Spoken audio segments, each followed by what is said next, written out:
Um momento de devoção com Deus, para encorajar, inspirar e bendicionar. Bombini.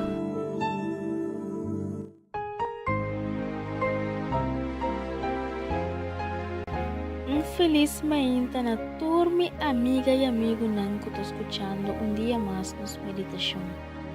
Awe nos titulé Confía en Dios.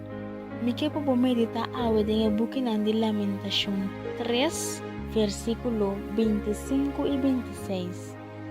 Señor ta bom pa esnan que ta confía en Je. Patur que ta busca su presencia. Pese también queda quieto esperar arriba a dança do Senhor. Senhor que bisabu awe, pa que ko bota cansa bo corpo e confundir bo mes com problema nan di bo vida. Lagami toma control de turbo preocupação nan e bodolonan. Entregami total turlo que nan ko ta preocupado. Dunami bo carga nan e quereme kunang lo resulta pa bom según mi planan. No frustra bo mes, no queda hasi oración rogando mi pa mi cumple ku bo voluntad.